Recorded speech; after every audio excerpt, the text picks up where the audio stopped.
You may remember a couple of years ago, Mr. Beast and Mark Rober teamed up to launch Team Trees, where they planted 20 million trees with the help of the entire community. And today was a big day because they teamed up yet again. The Avengers assembled once more and launched Team Seas, which aims to remove 30 million pounds of trash from the ocean. And they've called upon the community to help them yet again. And much like the Powerpuff Girls, I answered the hotline. I love a good cause and I love the help. If you want to help, I'll put a link in the description below. It's $1 donated equals 1 pound of trash removed from the ocean. Now, when I first heard about the project, I wanted to do something big, like, you know what? I'm gonna fucking fly a blimp with a giant fishing net dangling from the bottom and pick up 100,000 pounds of trash myself and fucking manhandle that and throw it on the landfill or something. I'm gonna do my part. But that's just not reasonable. That's like a supervillain kind of thing. Like, that's not a realistic idea. And we couldn't exactly just unsupervised go clean up anywhere in our area because we live in Florida. Most of the trash here is actual Schedule 2 controlled substances. Like, the trash on our beaches isn't like water bottles and bubblegum wrappers. It's narcotics. So we can't exactly just go like fucking handle that. We'll just get arrested for it. So instead, I just wanted to do a video here telling you about Mr. Beast himself. I want to break the magician's code and tell you about Jimmy off camera. You might remember a month ago I was invited by Jimmy to come up and play poker against him in a high-stakes $50,000 buy-in. And I got lucky enough to slap his cheeks around on the table and walk away with 50 grand. There was no smoke and mirrors. I genuinely did risk and win that money against Jimmy. And that's the first thing I want to talk about. Whatever you see in a Mr. Beast video is legitimate. Unlike Santa Claus, this is real. He doesn't cut any corners, even when it would be really easy to do so for the video. Like for the being buried alive for 48 hours, he could have easily just been down there for like an hour tops and then just made it seem like it was 48 hours, just to have people do a bunch of different things, different times of the night. But he doesn't. He was literally there for that long. And no one could have like proven him otherwise if he just said it was 48 hours but was only there for an hour. Like, what are you going to do? Go to the site and check the soil, run a chemical analysis to make sure there was really a coffin down there for that long? Like, there'd be no way to prove if he didn't do it. But he does it because he is the most genuine, authentic man I've ever met. Being around Mr. Beast was like a literal inspiration to me, an experience I've never had before. If Jimmy had popped his titty out and told me to suckle, I would have done it without hesitation. That's how moved I was. There is nothing misleading in his videos. He is a genuinely positive and just great person. Like when he gives a car away or a house away, there's nothing attached to that. There's nothing shady there, no strings attached. He covers everything, so that way they never have to pay like a dime on owning it or anything. You know, it's not like, I think it was Oprah, she gave away like a car and then bankrupted the person who received it. I don't remember the whole story, not to slander her. Sorry if you're watching Oprah. Don't remember the story, but the point is, Jimmy covers all of it to ensure that whoever won the item can just enjoy it and not have to worry about anything. Like, he just goes the extra mile on everything. It's incredible. Like, it is actually incredible. One thing that I often see when people talk about Mr. Beast is they say that he only does these nice things on camera for video views, and off camera there's no way he's helping anyone. And to that, I literally spit on you. Because that's a bunch of dog shit. That is a whole dog's ass. After going there and seeing it firsthand, Mr. Beast lives his whole life just helping other people. I was fortunate enough to visit the warehouse where Mr. Beast and Darren ship millions of pounds of food every month to their community. It was something like a 50-mile radius of that warehouse is receiving food from Mr. Beast and Darren. That's entirely off camera. It's just Mr. Beast, Darren, and his team helping out the community around them, getting food to people that need it in the area. And it's entirely done off camera because Jimmy has such a passion for helping other people. He doesn't just help people for YouTube videos. He is doing it full-time, all the time. It is truly inspiring. And he treats his team like family, not just like the core crew you see on videos like Carl, Kris, Chandler, and them. He treats his entire crew, everyone around him, no matter how small their role is in the Mr. Beast brand, he treats all of them like friends and family.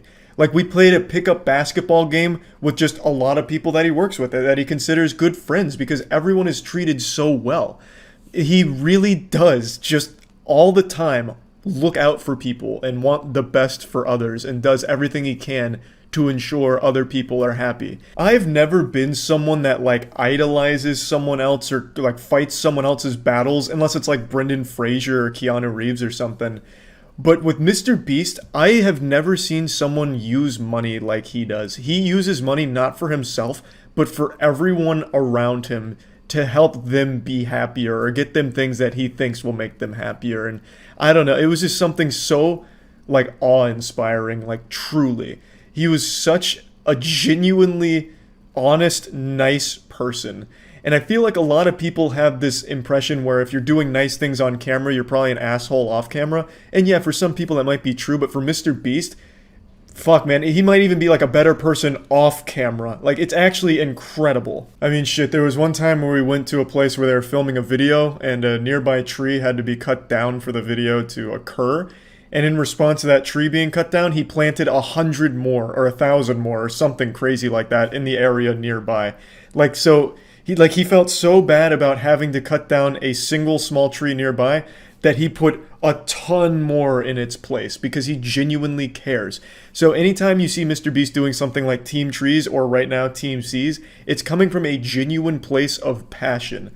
He really wants to make the world a better place, and I think he absolutely is every single time he's posting these incredible videos and doing these amazing things with the community. So I'm always super happy to be involved. Now, Mark Rober, hey, he could be a wild card. I don't know anything about Mark Rober. All I know is one time William Osmond tried to call him when he was over at our warehouse, and Mark Rober didn't answer. So take that for what you will. I bet Mark Rober's a great guy as well, but I can tell you from firsthand experience, Mr. Beast is an incredible guy. There is nothing fake about that man, and I just wanted to share that because since doing the poker tournament, poker match, a lot of people wanted to know a little bit about like what Jimmy's like off camera, because I feel like, you know, he's not the kind of guy to say anything like this about like some of the incredible stuff he does for his community, but I'll tell it for him. I'm like that dad who's really proud of his son, except my son is significantly more successful and just like a fucking better person and everything than me. So, and I'm also not related to him at all. So more or less, I'm just like a super fan, like I'm a K-pop stan for Mr. Beast.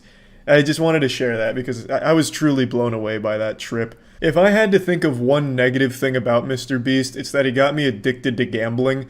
Now I just think about poker pretty often, like I want to start playing more poker, and that's probably a very bad thing because I got very lucky in that poker match against him. But yeah, that's like the only like negative thing I could even think of.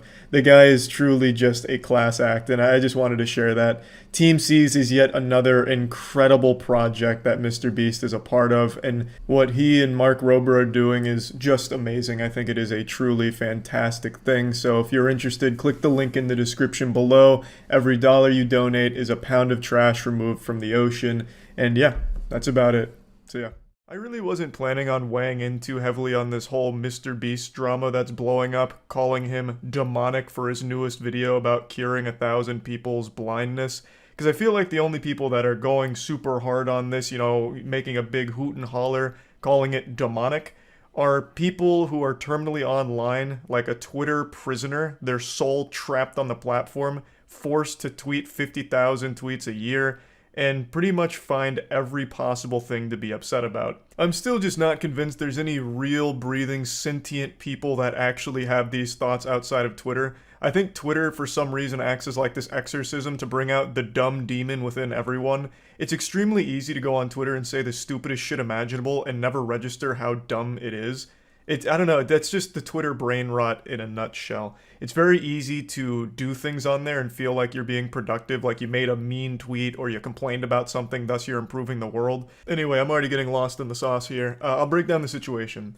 Mr. Beast made a video a couple days ago where he paid for people's life-changing surgery for restoring eyesight, giving them eyesight for the first time. It was a very big video.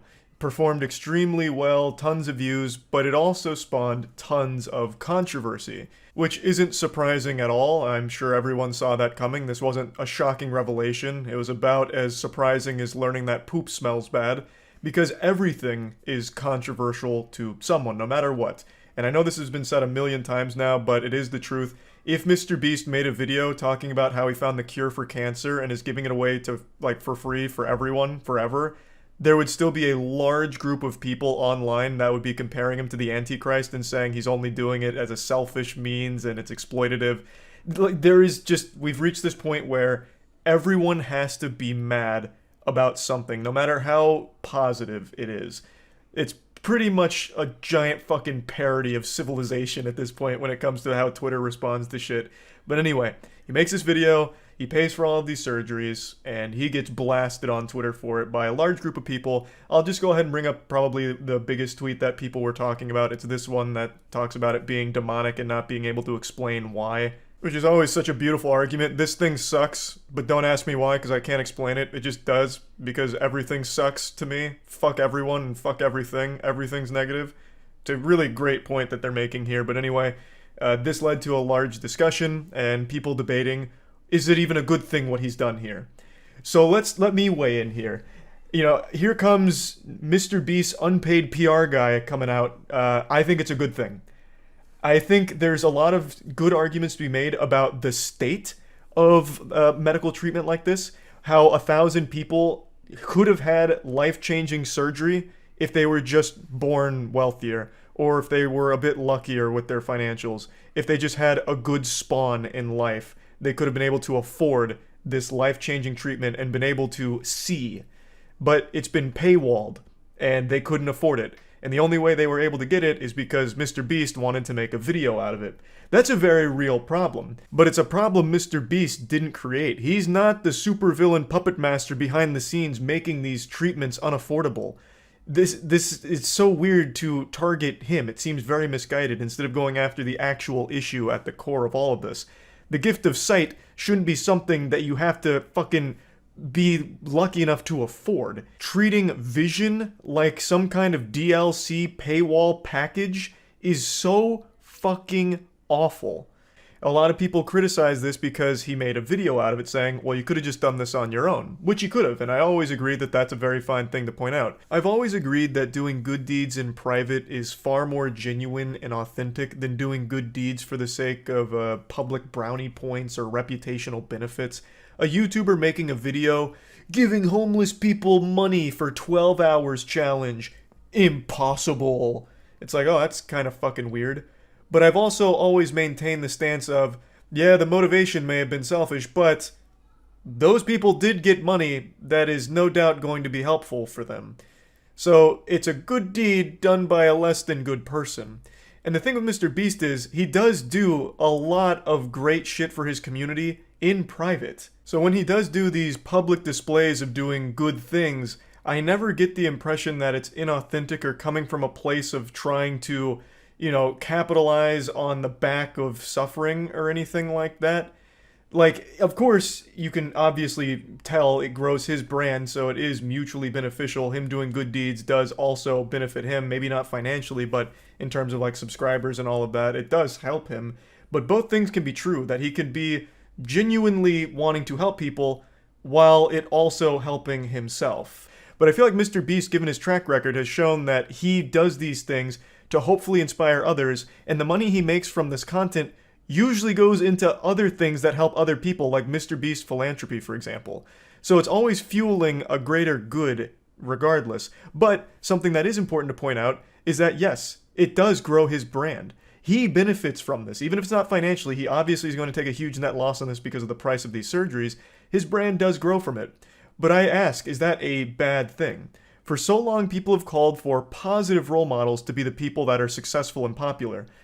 And now you have someone like Mr. Beast, who is the biggest YouTuber, and almost all of his content is focused on improving other people's lives, whether it's directly through financial incentives, through Mr. Beast philanthropy, food kitchens, paying for 1,000 people's eyesight. Isn't that the exact kind of content you would want to be successful? Let's hop into the septic tank and play around in the shit takes for a moment.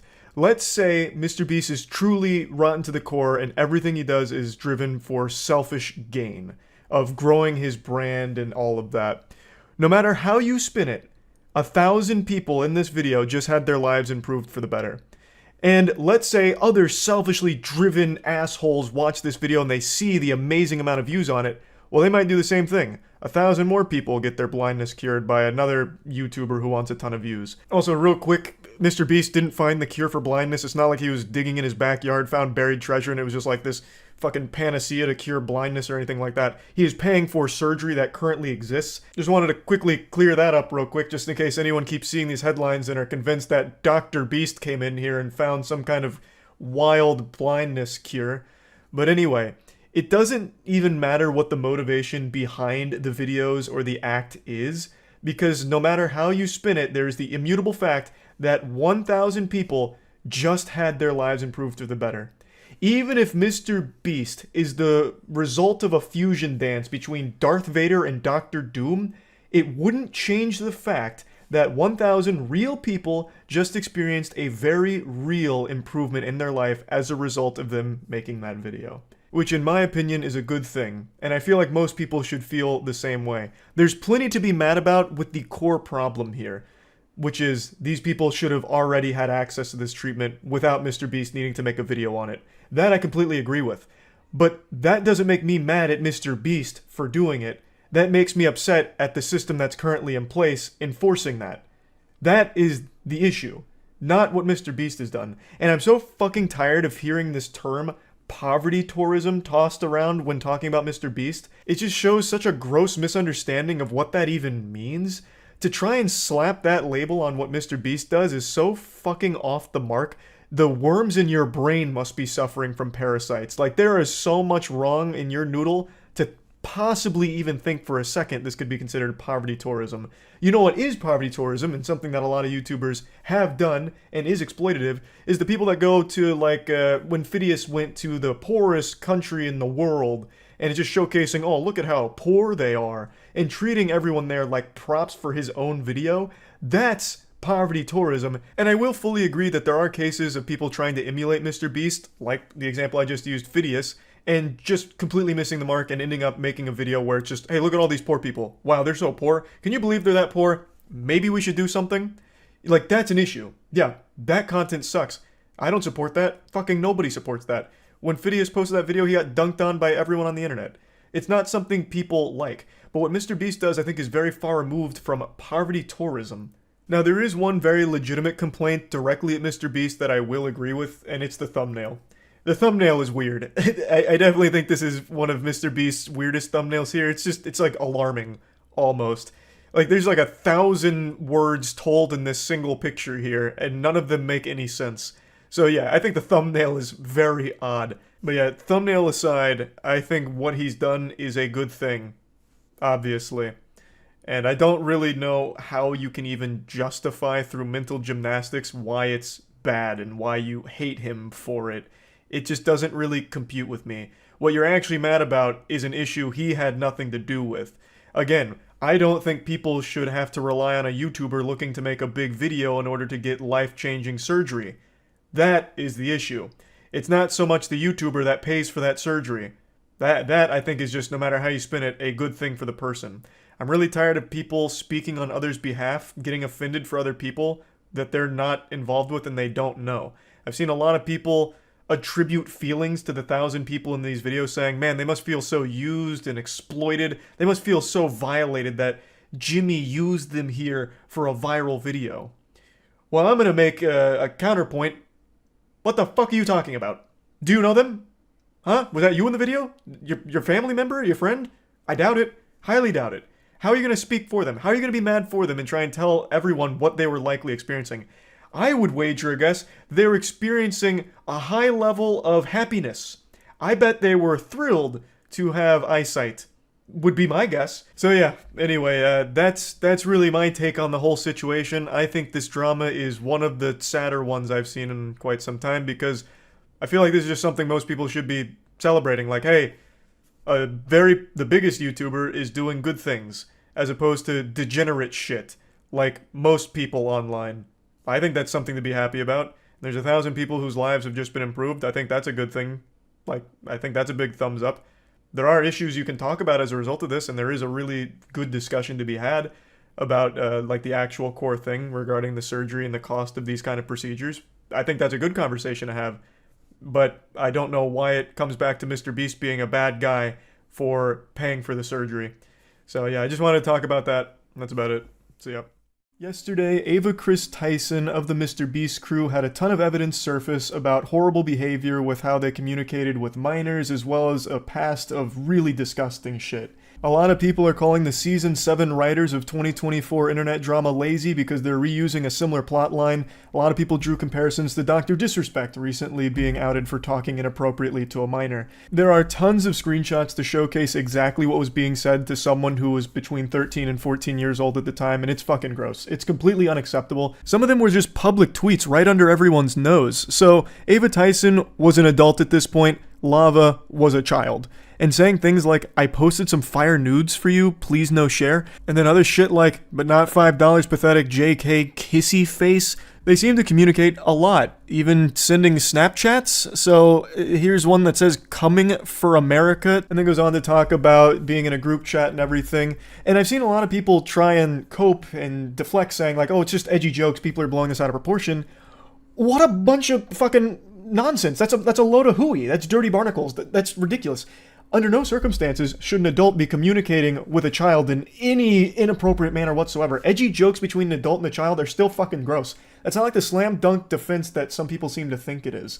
Under no circumstances should an adult be in a group chat with a bunch of children sending coming for America pictures. Like, that's still bad. That's still horrible. That's still really fucking weird. From what I can tell, most of the screenshots and a lot of the compiled evidence comes from this YouTuber, Prism42. This seems to be where most of it started, and since this video dropped, there's been a lot more screenshots that have come out with all kinds of really bad things that were being said to or about minors. I've only shown a couple here, but there's quite a bit more, and they're all just as bad, if not worse.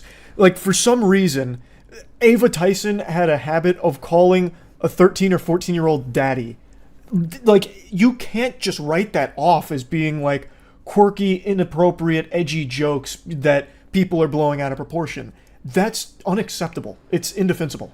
Now, the 13, 14-year-old in question for a lot of these messages is someone that has come forward to give their own accounts of the situation, and according to them, they don't believe that they were groomed or anything bad was done on the part of Ava Tyson or anything like that.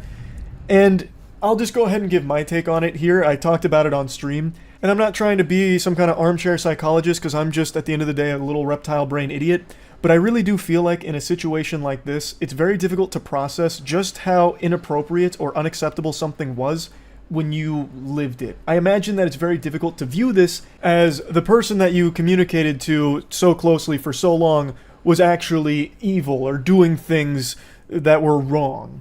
But in reality, no child should have this kind of relationship with an adult where you're joking about sending nudes to a minor or making edgy jokes about coming for America. So while the person here might not feel like a victim, it really is completely unacceptable that Ava Tyson would be communicating with them like this. It really is, no matter how it's spun. Now, it is important to mention that right now, most of the evidence is screenshots, so I guess there is the chance that some could be faked, but some of them seem very hard to fake, like there's a video going through a Snapchat conversation with Ava.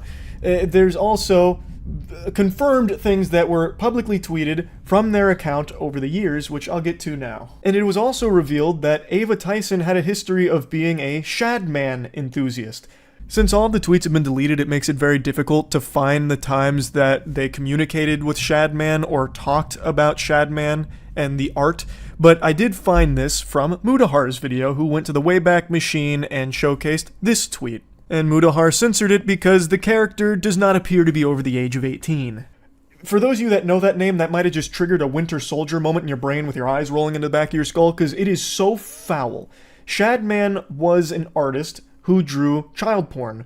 Now, when you hear that, a lot of people think that you're talking about lolly or lolly hentai type shit, which is characters that look like little girls but are actually 5,000-year-old vampires. Like, that's the meme. Fucking sipping from their Mountain Dew going, uncultured swine. You see, it's not actually a real child. This is a victimless crime. This may look like a 4-year-old girl, but you don't understand the lore. She's actually coming from a sophisticated line of goblin ogres, and she is over 400 years old. So it's completely legal, and you're weird for thinking that it's weird. But with Shadman, he wasn't drawing lolly. He was drawing real children sexually. So one of the most infamous cases was when he drew Keemstar's 8-year-old daughter in a pornographic setting. That actual fucking lunatic drew porn of an 8-year-old girl. That's not hearsay or anything. That is something that actually happened. And you know what's even crazier? I talked about this on stream. A lot of people supported him publicly. Like, a lot of people defended that. Back when Shadman dropped that revolting dog shit, there was a lot of people that were pumping their fists saying, "Go Shadman! It's Keemstar, who cares? Doesn't matter, he deserves it anyway. Shadman, do you take requests? Can you do this person's underage daughter next?" He received applause for drawing child porn. Let that shit marinate for a moment.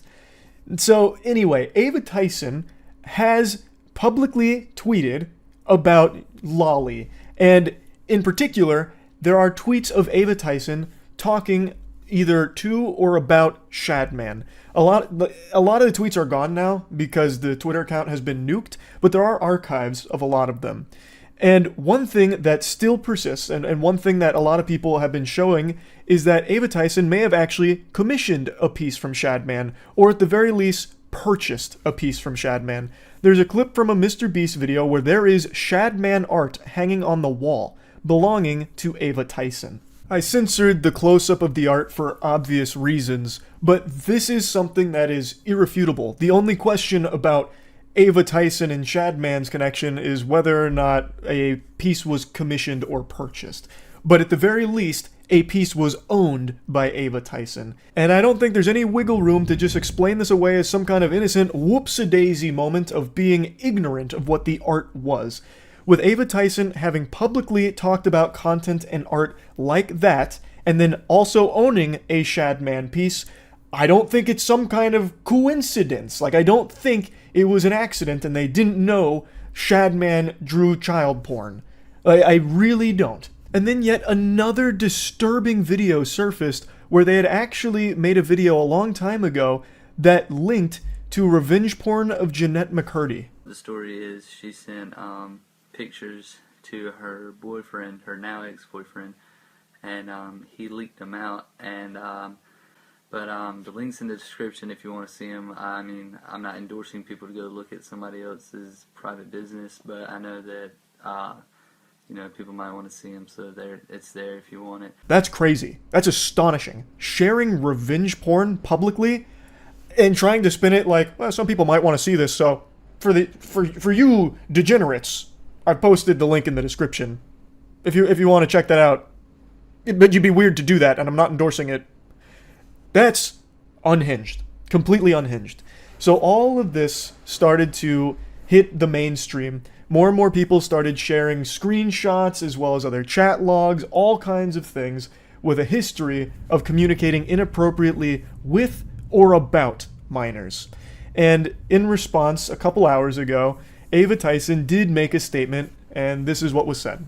"I would like to apologize for any of my past behavior or comments if it hurt or offended anyone. It was not my intent. Seeing recent events, we've mutually decided it's best I permanently step away from all things mrbeast and social media to focus on my family and mental health." That is kind of a textbook non-apology.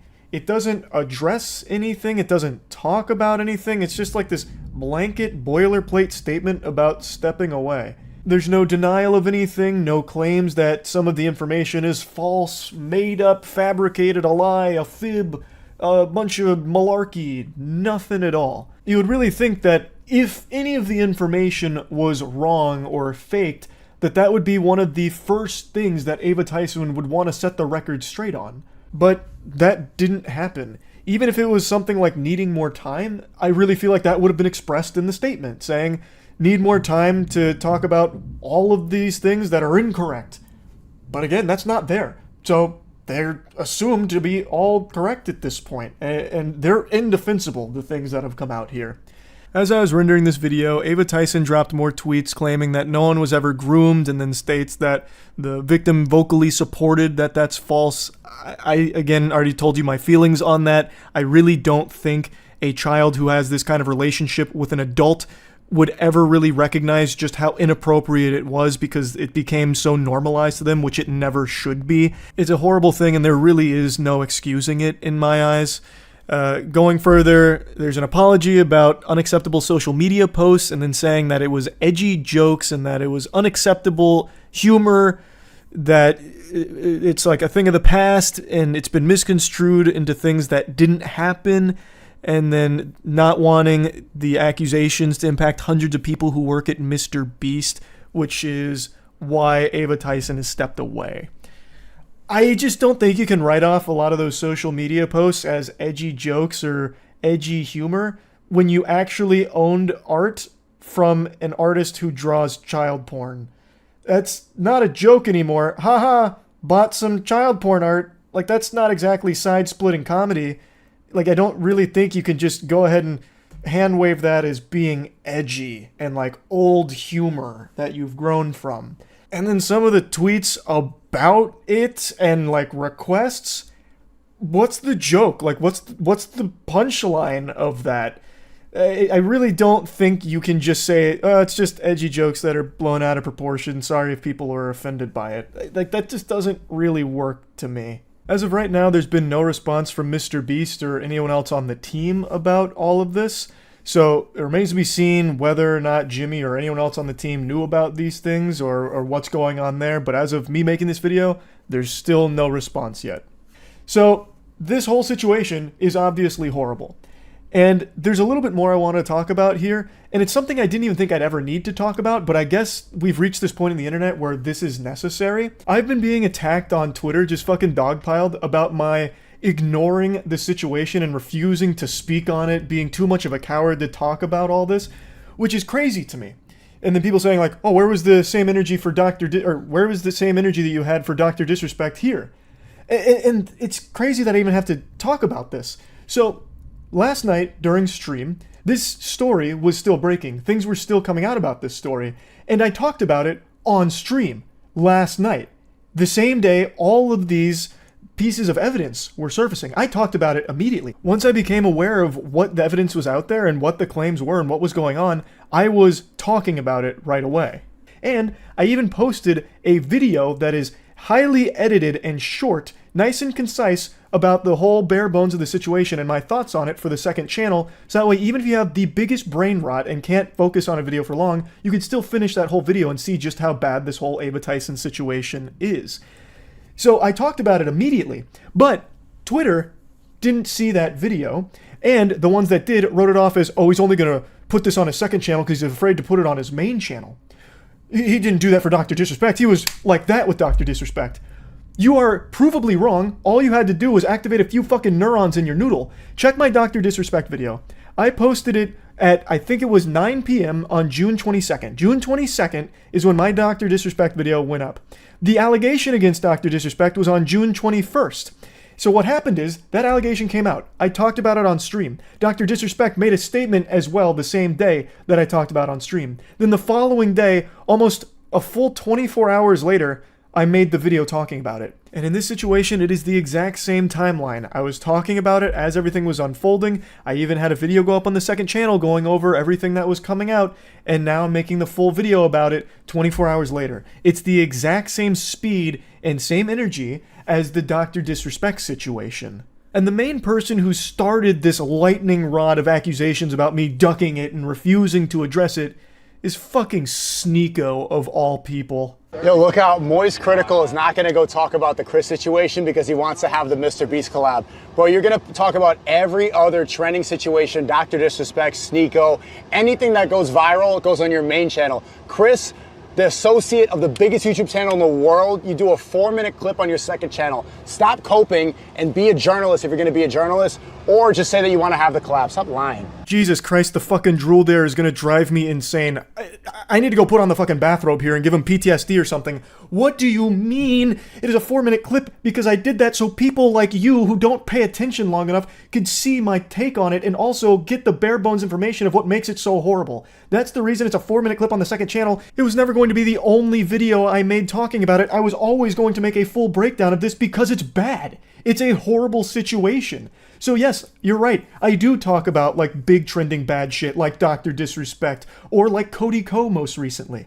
I don't know why people thought I wouldn't talk about this. I knew Cody Ko far more than I knew Ava Tyson. I talked to Cody Ko at length one time on his podcast and then one other time in DMs. Ava Tyson, I met 1.5 times. I first met them after a poker game with mrbeast. They showed up right at the end, right before I left. And then at the most recent mrbeast video, also right when I got out, Ava Tyson showed up and I talked to them for a couple of minutes. But I never knew Ava Tyson very well. Cody Ko I did, and I still wasn't afraid to talk about how awful his shit was. So I've never been someone to fucking shy away from a bad situation like this just because I know or am familiar with the person that it's about. So I don't know why people thought that that would be the case here. And also, for the millionth fucking time, I'm not a journalist. I'm like the Z-tier stupid journalist, like this actual layman fucking CTE-riddled idiot that reports on stories, and I talk about them usually to make jokes about them. In rare cases, and recently it's been very common, there's serious stories that I am very passionate about delivering and talking about how shitty they are. So, like, in a situation like this, yeah, this isn't really a story that I joke a lot about because it is serious. When there is a victim who is a child here, that's something to take seriously. But I'm not a fucking journalist. Most of the shit I talk about is the most inconsequential mumbo-jumbo ever, like aliens in warp drives, or that recent story about how scientists discovered hippos can fly because they get airborne for a split second, literally like 1/2 of a frame. They're able to get all 4 little legs off the ground. And I talk about those stories and joke about them. It's just talking about shit to joke about it for the most part, except in cases like this, where it is a serious story that I talk about. Now, Sneeko, I hope you're ready for the cold water here, because I'm going to be brutally honest with you. When this story broke, I thought for sure I would have actually bet money that you would have been some kind of contrarian talking about how this is actually not a big deal and everyone who's pretending to be outraged about it is actually just a hypocrite. Because you have been on this crusade for a while now about not agreeing with the age of consent. So I really thought you'd be talking about how, oh, this is just like Dr. Disrespect, who you ran hard defense for with this imaginary 17-year-old you cooked up in your head based off of one fake email from an anonymous source. And I thought you would be going that angle again, saying like, oh, well, that 13-year-old was probably very mature. Age of consent should be maturity. It's not even 18 in most states. Why do you even believe that? It's because in Hollywood, it's 18, so that gets pushed everywhere. Most places, 16. And if you question that, then they call you a pedo. I believe the age of consent is the age of maturity. It should be called the age of marriage. Age of consent implies that you're gonna have out of wedlock. I think it's better that people get married at 16, 17 than to have a bunch of premarital until they're 30 and they're washed up and then they get jaded and they're on birth control and they have dried up eggs. I think that's better for society. He's so pseudo-intellectual that he actually argues for things that defend pedophilia. That's fucking ridiculous. And when challenged on this, it's even worse. So there's an older clip now, it's quite a few months old, where XQC and Destiny actually challenge him on this right to his face, and holy shit, it's bad.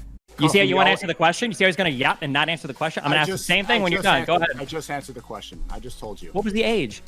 I just told you at a developed age. Sneeko thinks you should be able to fuck 9-year-olds. That's what Sneeko thinks, and he won't answer that question honestly. Or he's going to have to give a different answer, in which case he's updated his morality. He's updated his views, and that's really uncomfortable for him. You don't have an answer to any of this shit, bro. Go back to fucking that fucking corner in London where you're getting roasted by year 1 debaters on fucking Christianity. This is retarded. I don't know what the fuck you're doing in here. Okay, so you can leave the call. I wanted to go talk about this word. I don't want to leave the call. I like hanging out here. I've talked to a lot of pedophiles in the past, so. Okay. Okay, Sneeko, I'm actually curious now. What do you think the age of development is? I just told you. It depends on where you are. It depends on the world. Then at what stage do you think somebody is developed in? What stage of development? Because there's a lot of stages of development. It varies. It varies. It varies on what? I think it varies on the age. It varies on the age? It depends on where you are. You need to have set ages for that. There are stages of development. As a child, an adolescent, You can hear him start to snivel in the background there as he's sucking up snot from his nose, getting cooked, and his brain is fucking overheating, malfunctioning, trying to formulate some kind of response to the easiest question in the world about what he thinks the age of consent should be. He keeps talking about the age of development and then can't even put a number on it. So everyone, please feel free to ask Sneeko what he thinks the age of consent should be if you want to see a human being fucking glitch out and malfunction like an Oblivion NPC. Can't answer the most basic question in the world. That is concerning. You realize how deranged that makes you look, Sneeko? That makes you look like an actual danger to society, that you don't agree with the age of consent and try and argue around it. That's what every pedophile ever that Chris Hansen talked to would do. Like, you're a fucking weirdo. So for you, of all all people, this fucking putrid vermin, this absolute slimy worm, to have the gall to say that I only care about the Mr. Beast collab, thus this whole story is just relegated to, you'd never use that word, that word's too big for you. This whole story is just put on his second channel where no one's gonna see it because it's safer that way so he can keep the Mr. Beast collab alive. He's afraid, he's a coward for it. He has no problem abandoning his morals and defending blatant pedophilia, brushing it under the rug as long as it means it keeps the Mr. Beast collab alive. For you to make insinuations like that, and even claims like that, is fucking unhinged, considering you make actual pedophile defense arguments constantly, and you have publicly put on the clown makeup and worn white knight armor complete with the shield to defend Dr. Disrespect when he himself publicly admitted to messaging a minor inappropriately. It's fucking insanity. It makes me want to spit that I even have to talk about this, but it became such a huge, fiery issue on Twitter about me specifically that I felt the need to have to include this in this video, which should have been entirely focused on everything Ava Tyson has done and why it is so shitty. But now I've had to dedicate a sizable chunk to talking about these claims against me, about how I'm not going to talk about it and was not going to talk about it until pressure from Twitter forced me to, even though I had talked about it as it was developing and even mentioned on stream I was going to make a video on it. So to bring it all back to what should actually be the focus, the Ava Tyson situation and how horrible it is, I believe that it is an unforgivable thing that has been done. Talking to minors inappropriately is horrible. And having this kind of continued relationship with a minor where you're sharing edgy and inappropriate jokes back and forth and being in group chats and voice chats with children and saying gross things around them is so weird that it is not okay under any situation. It's disgusting behavior. And publicly supporting an artist who draws child porn and even owning art from that artist and talking about art like that and the revenge porn, all of it is very fucking bad. It's horrible. I'm not pulling any punches here on my feelings around it. So yes, I wanted to talk about this, and that's really about it. See ya. I don't want to give anyone a heart attack here with shocking information, jump scares, so this is your fair warning. Cold water is coming your way. I am not a survivalist. There. I said it. It's out in the open. Let that stew marinate in it a little bit. I could not survive in the wild no matter what. If I was born 400 years ago, I wouldn't have lived to see my 10th birthday. I would have probably died in the jungle from being mauled by an animal or starving to death. And the most embarrassing part of starving to death for me would have been I probably would have collapsed, keeled over, died right in front of a ton of edible berries that were completely safe for consumption, but I'm too much of a hypochondriac to have even tried. But even knowing all of my shortcomings here, and also knowing I'm short, I'm not a pussy. So when Mr. Beast issued a challenge to me to survive in his wilderness for 24 hours, with a smile on my face, I said, you bet your sweet bippy I'm gonna be able to do that. That should be pretty easy. That's child's play. 24 hours, I won't even die of starvation, and I brought a bunch of water. So, bare minimum, I'll at least be alive. Maybe not in the best condition, but I would have survived, I would think. What's up, guys? I'm Moist Critical, and you're watching a 24-hour camping challenge. Yep, we're gonna be sitting here for 24 hours. He's gonna be sitting here with his friends. So Mr. Beast posted a video a month ago where he had two strangers live in the forest on his property, and every day that they survived, they got $10,000. They ended up making it over 70 days and made a ton of money from it. And when watching the video, I thought it looked pretty manageable. Like, I'm not great with my hands other than a nice, beautiful three-point basketball shot, but I still thought I could definitely do that, especially because I wasn't doing it alone. I still had all my friends with me. So I was ready to get my hands dirty. Me and the whole squad here were pretty eager to do this, and we even wanted to do a little cryptid hunting on his property because North Carolina has, like, some beautiful cryptids, apparently, like the Boojum, apparently, which is a cryptid, like a really giant hairy thing, kind of like Sasquatch, but with a fascination for precious metals and women, apparently. So I was like, that's awesome. We can catch the Boojum while camping out on his property, drinking brewskis, because it's going to be easy. See you at the 24-hour mark. Need anything? Nope. Good. Bye, If you Jimmy. die, am I liable? Nope. All right, what if someone broke a leg? No, that's fine. We have coverage. You're good. Okay. You're so good for Well, lending then us. with that, have fun, boys. Bye. I don't ever want to go back to civilization. so good. They This have is like healthcare we're here? playing Minecraft. Yeah, no, it's easy. This is like Rust. I played Rust. All right, We're camping. Yeah, so we're camping. We got a checklist to go through. Turns out it's not easy at all. So the whole video of this experience is on the other channel. I'll put a link to that in the description if you want to see the whole thing. I'm just going to show you some of the highlights, if that's the word you can use for it. It's really kind of lowlights, because from the very beginning, we couldn't do a single fucking thing correctly. So it's not just me being incompetent in survivalism. It was everyone. We take life for granted.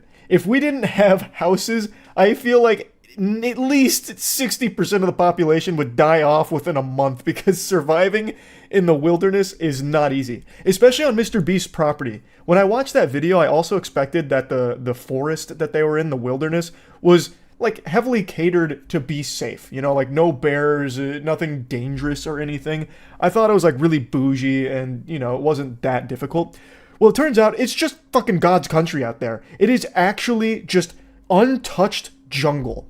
So we were surrounded by coyotes, an unbelievable amount of other wildlife and insect, all kinds of dangerous shit all over the place. It was so fucking hard.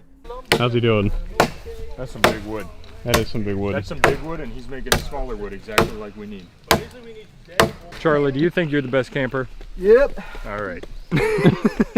Don't let my appearance deceive you. I know I may look like a vampire lumberjack, especially in that beautiful attire, but I didn't know what the fuck I was doing. I know how to chop wood.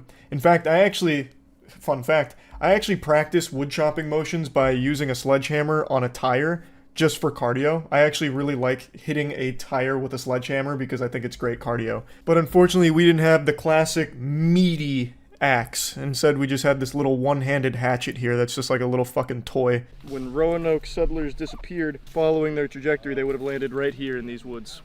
Huh. They could still be out here. So look out for little eyes peeping back at you when you're looking one of in those the woods. This is what it's all about. This is what it's all about. In big city living, sometimes you forget where we came from. It's good to go back. And sometimes, you know, it gets so bright out there you can't see the stars. Yep. You can see them today, though. Yep, look at them up there. Yeah. Chemtrails. You get them all? Mm-hmm. Show them one more time.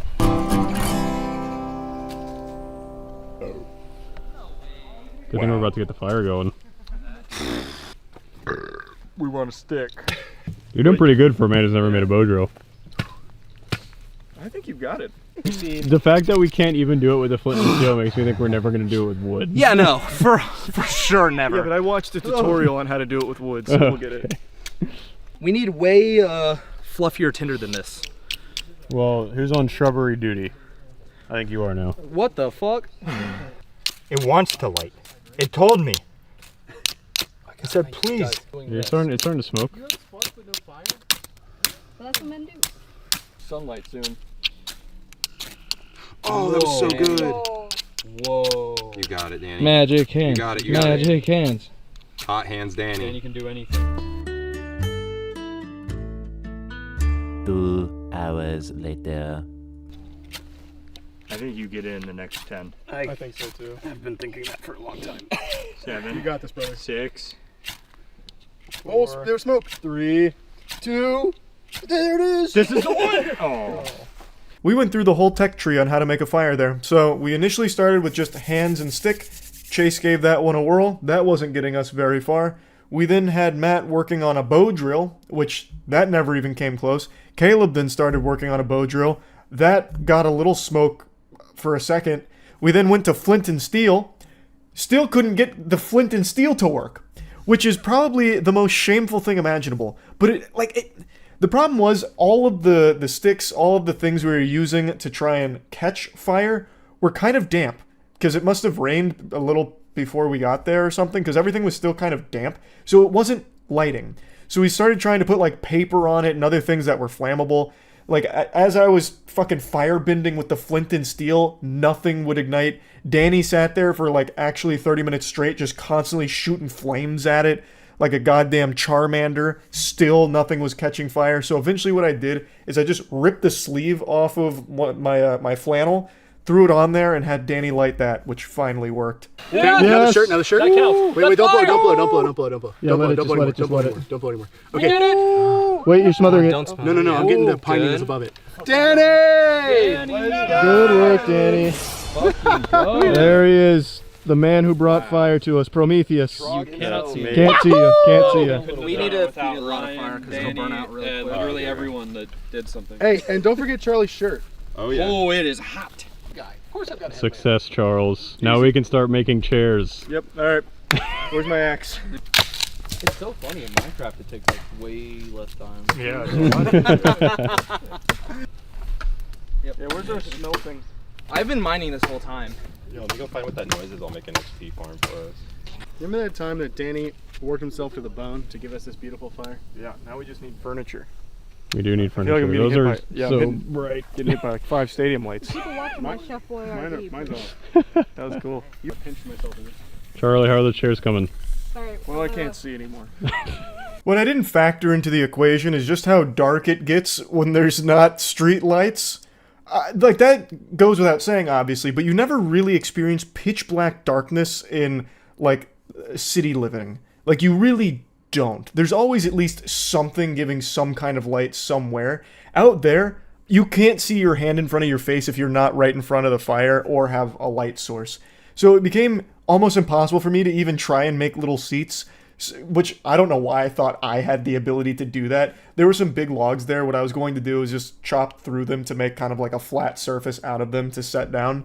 But when it became that dark, that no longer became a possibility unless I did it like on top of the fire and like burnt myself, just singed my skin for it. So it wasn't worth the effort anymore. What we ended up doing is just rolling over some big logs and using that to sit on, or using like coolers that we had brought.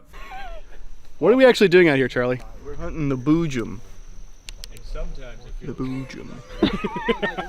Now, initially, I imagined this going much smoother. I didn't think the fire would take over 2.5 hours to start. I also didn't factor in how hungry everyone was, so it ended up just eating a bunch of hot dogs around the fire for like another hour or so. But the idea was to kind of take a page out of the Mountain Monsters playbook, or not Mountain Monsters, what the fuck is the name of that show? Mountain Men? Mountain Monster Men? The group of people that go out and hunt cryptids in the forest, and they use all kinds of whatchamahoozits to try and catch them. So we brought a bunch of like cryptid hunting gear, as well as even like paranormal ghost hunting gear, like EMF readers and fucking spirit boxes, if the boojum wanted to communicate through the radio, I suppose. But what ended up happening is we took so long with everything else, we didn't get a lot of quality time cryptid hunting. I don't want to spoil how the video ends, so you can go see the full thing on the other channel. Again, there's a link to it in the description if you want to see what this cliffhanger is here that I'm leaving you on. But I swear to God, it doesn't do it justice just how perilous the situation was at the time. So, I don't want anyone to think that we're cowards for how the video ends. It really was actually not safe, I don't think. Anyway, we didn't catch the boojum. We never even came close. Our cryptid hunt only lasted maybe like 10 or so minutes before things just got out of hand. So, anyway, I just want to talk about this a little bit and just give strong appreciation for the two guys in that MrBeast video that made it 70 days out there. Granted, they didn't stay in the location we stayed at for the whole time. They did move, and I think that was probably for the best, because where we were at fucking sucked. Like, we constantly were hearing coyotes. There was just nothing to even, like, grab that you don't have to, like, hike through a swamp for. It was miserable. We ended up using their hand-me-downs for a lot of, like, the materials. Like, a lot of the wood we were using was some of the wood that they were using back in the video. So we ended up just, like, reusing some of their shit. We even grabbed their fishing lines to try and fish. So, like, we found this thing of wood they made with fishing hooks on it. We used that to try and catch things as well, to no avail. Like, it cannot be understated just how impressive what they did is. Especially now after we tried to experience it as well. It's fucking brutal. Anyway, though, just want to talk about this a little bit. MrBeast almost got us killed. Also, when I ripped that sleeve off of my shirt, my left arm ended up getting eaten, just absolutely fucking feasted upon by every bug in North Carolina. I hated that. That was awful. That's about it. So, yeah. I'm finally back with the cigarettes and the milk. I'm home. Come give me a big old hug. I know it's been a little while since you've seen me in my standard realm, my domain expansion here. I would like to set the record straight. Contrary to popular belief, I was not kidnapped. I was not held for ransom. I was not trapped in a basement against my will. I was there by my own choice. I went on a little adventure up to Mr. Beast's abode to film a video, well, a couple videos with Mr. Beast. I'm sure many of you are curious how I made it to Mr. Beast's Magical Wonderland with my flight phobia. I am a pussy when it comes to flying.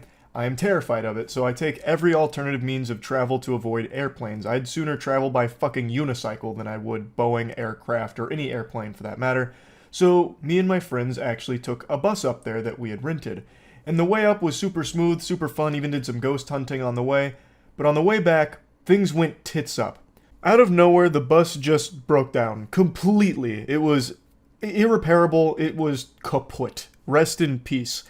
And it stranded us in the middle of buttfuck nowhere, South Carolina. And in a cruel twist of fate, we happened to break down right in front of a Zaxby's. In the middle of the void, there stood a Zaxby's, which has a Mr. Beast food item on it, the Mr. Beast box. And I already seen Jimmy off and on for a couple of days, but as they say, you can never have too much beast. So I really wanted to eat him out. So Matt and I decided to go get his box, and we did a little food dip style food review where we just ate Mr. Beast's box on like this curb in front of a construction site in the middle of nowhere, South Carolina. And we were stranded for like 8 hours surviving off Mr. Beast nutrients alone. It was diabolical. It was such a fucking distressing situation, but finally home now, and before I show you the review of Mr. Beast's box, I'd like to just remind everyone that the waifu cup with me on it, the Gamer Supps Moist Waifu Cup, is only available for one more day. This puppy is going away in 24 hours from this video. Well, actually less. 12 hours from this video. It will no longer be for sale, so make sure to get it now while it's still available. I'll put a link to it in the description. It is the most beautiful cup you will ever own. It makes all of your beverages taste better. So I'm not convinced Mr. Beast didn't sabotage us to entice us into trying his box. It was all an elaborate prank. So we got the goods in here. Yeah, we got the Mr. Beast box, and we're doing it au natural. Here, I'll let you do it. I got one here. There she is. It says Mr. Beast Feastables. It's actually back here. It says "Feast like a beast." Nice. So one box is like 4,500 calories, which is good because we're in God's country now, fucking stranded. Yeah, we're in a better headspace now than we were an hour ago. I'm still mad. We're eating on a curb in the middle of nowhere, South Carolina. Yeah,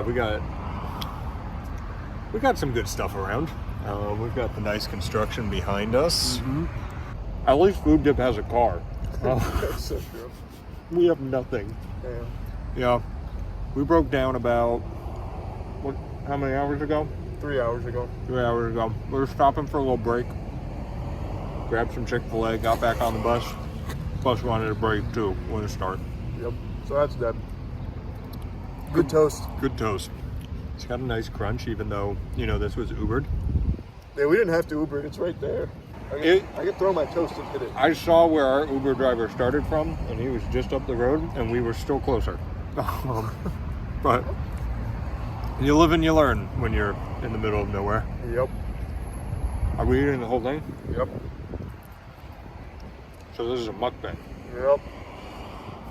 The way our forefathers did it. So yeah, let me get in here a little bit and show them what we're working with. Yeah, let them see the inside of Mr. Beast's box. Oh man, that is heavy. You got the Zax sauce. Did they only give us one for all this food? Nope. They gave us, one. Oh. And a ranch. Oh, here, I'll do an after-action report on the toast. It was good. It was very crispy. Yeah, buttery. A lot of personality. Good Texas toast. Mm-hmm. Move on. Are you doing cheese curds next? Let's do cheese curds. All right. Here's a nice little close-up. That's definitely focusing. There it is. Nice. I'm gonna do mine in ranch. Good idea. Someone's got to. Hey. Yeah. That's pretty good. It is pretty good. Do they normally have cheese curds? Because I've never seen them there. They do. So Mr. Beast box is just an assortment of things he liked in a box? Yes. I think he took his favorite parts and put them in one box. And he hit you with a little surprise at the end. Oh, it's a Feastables. Feastables bar. Yeah. I will say, we gotta think through this for Uber a little bit. Hot box on a chocolate bar. Give that a little squeezy squeeze. Oh, cool. Yep, that's melted. My hat's all crooked. I'm looking a little funny. There we go. I'll fix that for you. Yeah, that's a melted chocolate bar, which... Okay. The only cheese curds I can compare them to with the fast food world is Culver's. I think I like Culver's a little bit more. I do too. These are good.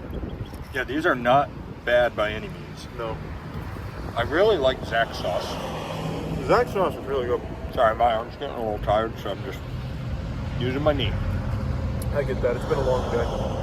It has. The traffic going by in the background is such a beautiful little touch. I can't believe there's cars here. Aaron said it. I can't believe we got an Uber driver to pick up our order. Yeah, that is actually kind of crazy. We found the one Uber within 100 miles. Right before we broke down, we were going through actual curds at Cowardly Dogville. I swear to God, if we broke down there, it would have been like The Hills Have Eyes. Oh, absolutely. No, that place was dilapidated. It was like driving through Fallout. Yeah, that was rough. These are good curds. I'll give them that. They are. I'm not upset to get them, but I would take Culver's over it. As would I. I like the bread though. Yeah, the bread was definitely better than anything bread-related Culver's has. What was your favorite thing about the trip, besides this moment right now we're sharing? Yeah, this emotional bonding experience Yeah. obviously takes first. Second place would probably have to go to the ghost hunting. Yeah, that was very good. Yeah. Ghost hunting was cool. Ghosts aren't real, but it was fun. Is that the last curd? That was the last curd. I'm kind of upset they're gone. All right, halftime report. Curd slapping. Pretty solid. Yep. Nice and crisp. Hey, look, some of our friends have made the pilgrimage over to They're us. coming over. Hey, guys. I'm going to guess they saw us from the window. Hey, look, it's Aaron and Drew. Really it's good. We're doing well. Yeah. You want to come have a french fry? Yes, please. We're going to get the basic lands. Oh, actually? Oh, very smart. We don't have any. So we're going to be degens and just play Magic the Gathering for 6 hours while we wait for the bus to get fixed. So we're doing a draft. Thank you. Here you go. Give us your opinion. The fries are always so good. Yeah, they have good fries. Oh, you're a huge Zaxby's guy, right? I am. Yeah.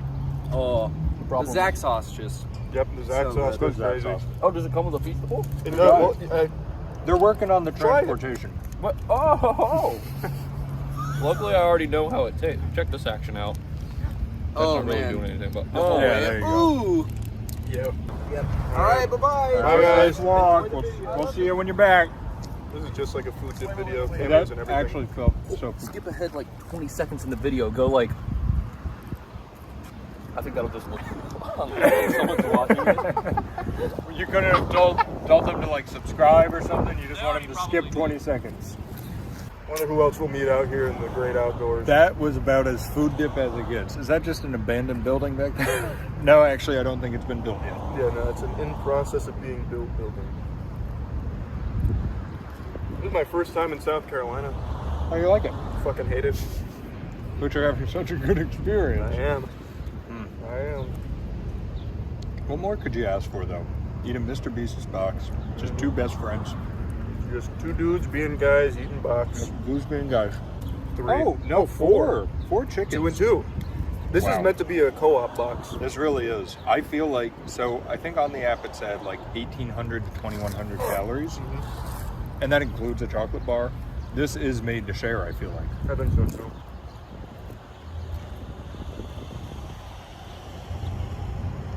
What's your thoughts? I like Zaxby's chicken. Yeah, they're cool. I usually get their like boneless wings. I don't think I've ever got their tenders, but it's good. It's good. I never think it quite compares with like a PDQ. No, but well, it's not trying to. It's not. They're different wheelhouses. For fast food, it's good chicken. Do you think this guy wants some chicken? I don't think so. Make it really food. What a nice car though. That is a nice car. I'm not going to show it. That might be the mayor. I feel like out of the 4 chickens, you really made sure to take the 2 best. I did. Yeah, I could tell. I did. Your 2 were very calculated. It's not my first box. You know, that was on me though. I had an option to take that as my first draft pick. I did it to myself. Shocked nobody else has come out for Zaxby's. Well, they were probably thinking about it. There's actually a lot of cars coming through. It wasn't like this when we first got here. Civilization might be over there. Can you imagine? There's a Mecca 30 feet that way. There's an entire bus company over there. We just don't know it. There's just a huge blinking sign that says, bus for rent today. For reference, there's the closest Enterprise or any rental car company is 2 hours away from us. So And we are literally fucking stuck. trying to find an Uber right now. It's not possible. Doesn't exist. This wasn't Uber. This was just a random man who said he'd go get it for us. Huh. It's hot. It is. It's toasty. Oh, what a week it's been. What a week it has been. What a way to end it, too. Can you believe it's only been 5 days? No. I know. It feels like a fucking eternity. I feel like we've lived a lifetime. We hunted ghosts. We hunted ghosts. Hunted cryptids. Cryptids. We left because the cryptids were too spooky. Yep, we didn't make it very long. We did not make it long at all. A video. Did they want to join us? What the fuck was that? I don't know. I thought they said your name for a second. That was horrifying. That reminded me of the woods last night. Yeah. Your camera's really nice. Dude, that's pretty cute. You got last right. Oh my god, that's so sweet. All right. So, let's go down the list. Bread, you want to go out of 10? Yeah, let's go out of 10. Bread, 8.5 out of 10. Yeah, bread was really good. I'm going 8. 8 out of 10, all right. 8 out of 10. Stricter than me. Yep. Cheese curds. I'm trying to think. If I would put Culver's at a 9, I would give these a 7. I was thinking I'm going to be a little nicer. I'm going to give it an 8. 8. Yeah, they were good. Culver's are just a little better. They were good. Chicken. Chicken? I got to keep my mind in fast food chicken. I'm going to go 8. Yeah. It's solid chicken. I'm going to also just match you with that 8. I'm going to echo that. The chicken is good. Zaxby's does have chicken that kind of slaps for fast food. There are multiple people on our crew that swear by it. Yeah, they live by Zaxby's chicken. Yeah. And then the fries, I got a little extra seasoning on them, kicks them up a notch.